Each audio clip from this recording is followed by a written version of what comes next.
Mesdames, Messieurs, bonjour et bienvenue dans ce journal. Tout de suite, le sommaire. Une nouvelle démarche d'évaluation de la formation à l'agriculture vient d'être initiée à l'Université de Kétou. Des soutenances pratiques appelées Mémoire Challenge de production sont soutenues par les étudiants. Les faux ongles, des accessoires qui permettent d'avoir des mains soignées, c'est la tendance, mais les produits utilisés pourraient abîmer les ongles naturels.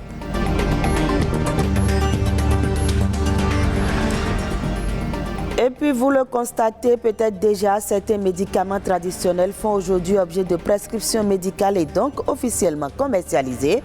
Un docteur en pharmacie nous édifie davantage dans quelques minutes.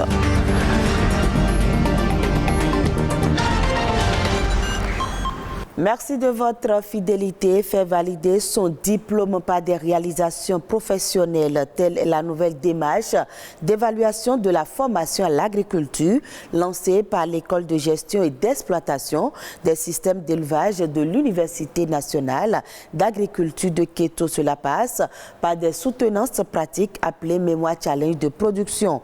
Les attestations de fin de formation sont ensuite remises aux étudiants. Brice Rungbo, Nathalie Doris Olabi.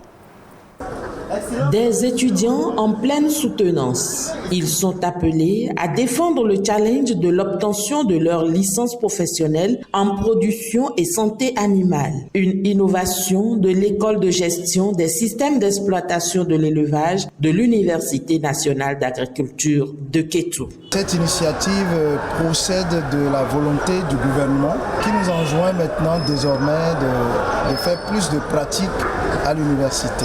Changer de paradigme, parvenir à rendre la formation assez technique pour qu'à la sortie, les diplômés soient capables de s'auto-employer tout de suite. Ils sont une cinquantaine d'étudiants répartis en ateliers à plancher devant 23 jurys. On a par exemple ceux qui sont allés en contrôle de qualité des denrées. Il y a aussi eu des challenges de production des tonnes de pintade de chair, de poulet de chair. Il y a des pondeuses qui vont entrer en ponte bientôt. Il y a la production porcine et il y a le lapin, il y a des moutons. Donc il n'y a que les bœufs qui manquent et c'est le défi des challenges de l'année suivante. C'est une initiative qui est hautement appréciée. En tout cas, moi, j'y ai cru dès le début. Je pense qu'on ne peut pas chercher ou demander mieux. En ce sens que déjà notre université a dans sa vision de former des cadres de techniciens supérieurs directement opérationnels, capables de régler des problèmes professionnels réels. Cerise sur le gâteau, les récipiendaires ont reçu leurs attestations. Le docteur André Boya Abor est le parrain de cette première promotion de Mémoire Challenge de production. Parlons maintenant des faux ongles qui permettent d'obtenir des mains soignées et esthétiques. On peut se sentir séduisante lorsqu'on les porte sur ses doigts seulement. Leur utilisation pourrait avoir des impacts sur la santé. Pour plus de précision, suivez ce reportage. On les appelle encore les ongles américains. Les faux ongles sont des capsules artificielles utilisées généralement par les femmes et ils peuvent être de forme carrée, pointue et même ronde. Au marché de Vedoko, cette dame travaille dans la manucure depuis 22 ans. Pour elle, poser les ongles est tout un art.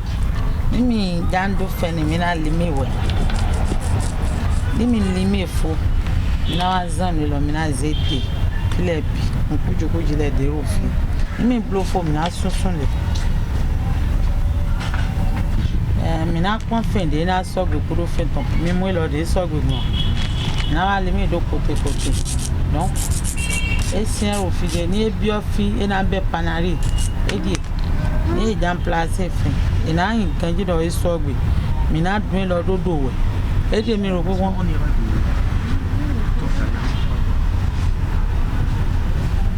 ama. L'usage de la colle et d'autres substances chimiques est nécessaire pour maintenir les ongles en place. Certains faux ongles peuvent durer jusqu'à 4 mois, mais d'autres doivent durer moins. En notre présence cet après-midi, 2 clientes viennent pour leur manucure et posent de faux ongles. Je suis venue enlever les faux ongles que j'avais déjà placés il y a de cela 2 semaines. Normalement, je pouvais l'enlever avant 2 semaines. Je peux garder seulement pour 7 jours et l'enlever. Quand ça dure, ça gâte les ongles. Elle a des produits qu'elle vous met. Quand elle constate que ça commence à ronger les ongles, elle vous met ce produit avant même de les poser.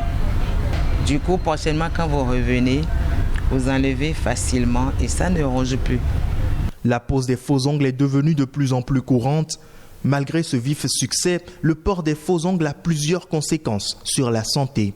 La première, c'est l'eczéma, c'est-à-dire que la plaque du faux ongle qui est posée sur là, en général, est posée avec une cire, avec une colle en général, qui peut créer une allergie.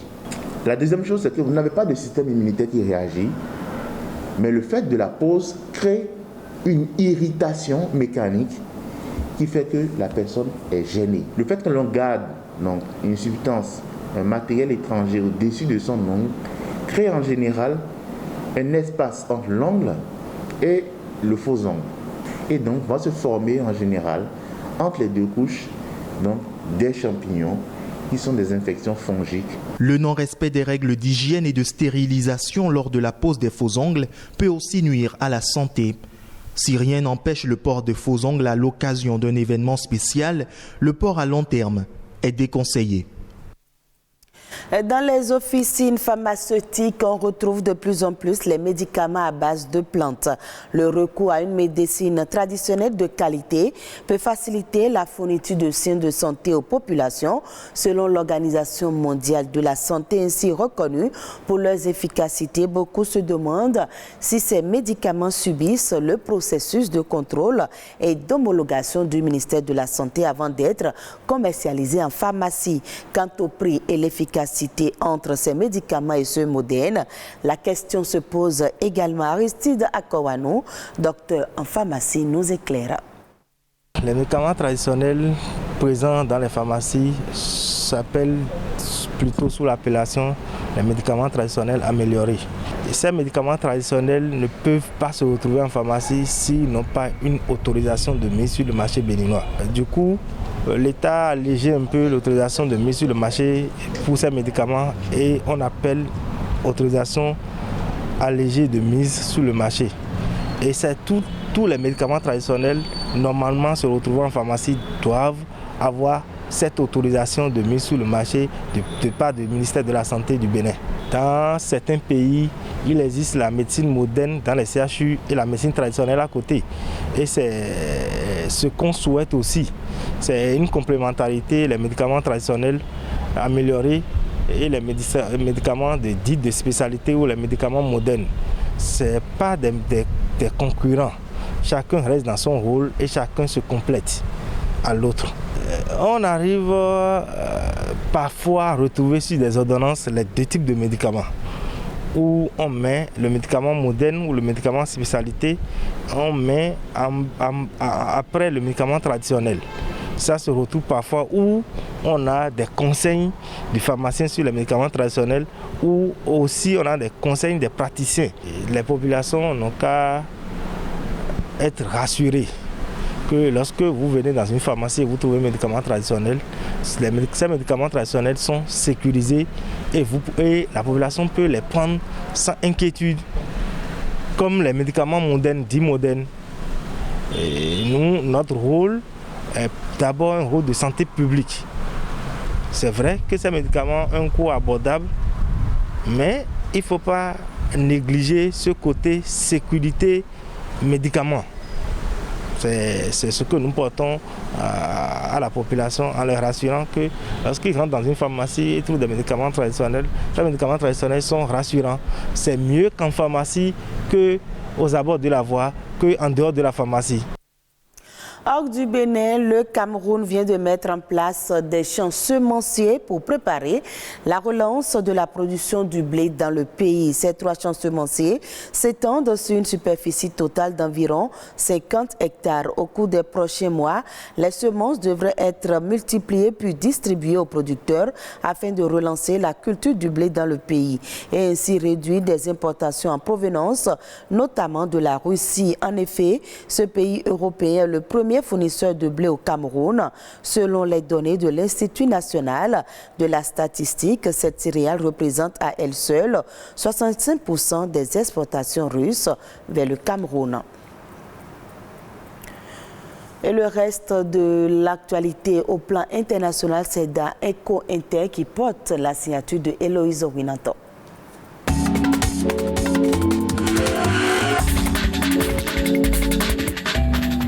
Charbon, gaz naturel, or, pétrole, cuivre, le sous-sol australien fournit à lui seul plus de la moitié des revenus d'exportation du pays. Une situation avantageuse où le prix des minerais explose sur les marchés internationaux. Mais malheureusement, l'Australie n'en bénéficie pas à plein en raison d'une pénurie de main-d'œuvre qui affecte l'ensemble du secteur minier. Cette pénurie résulte d'une politique zéro Covid qui s'est traduite par la fermeture des frontières pendant 2 ans. Il y a aussi cette désaffection des jeunes qui, à l'ère du dérèglement climatique, ne veulent plus travailler pour une industrie perçue comme la principale émettrice de gaz à effet de serre. Les conséquences sont dramatiques. Les ventes de charbon métallurgique qui entrent dans la fabrication de l'acier sont en baisse de 25% et celles de charbon thermique de 38%. L'Inde avait décidé le 8 septembre dernier d'interdire les exportations de brisures de riz et d'instaurer une taxe de 20% sur les autres variétés, excepté le riz basmati et le riz étuvé. Les acheteurs avaient eu un coup de chaud. Difficile d'imaginer une alternative au volume et au prix ultra compétitif indien. Mais 2 mois après, le désordre que certains craignaient sur les marchés n'a pas eu lieu. Aucune hausse significative des prix n'a été constatée. Il y a certes de petites tensions, mais qui n'ont rien à voir avec la situation que l'on attendait. L'accord sur l'exportation de céréales ukrainiennes n'est pas définitivement coulé.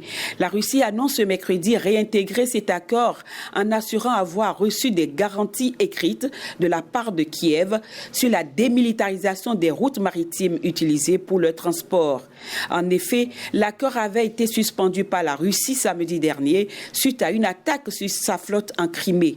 Signé en juillet 2022, cet accord tripartite Russie, Turquie et Ukraine avait permis de lever le blocus militaire de la Russie sur les céréales ukrainiennes, lesquelles assurent l'approvisionnement alimentaire de nombreux pays du Moyen-Orient et de l'Afrique.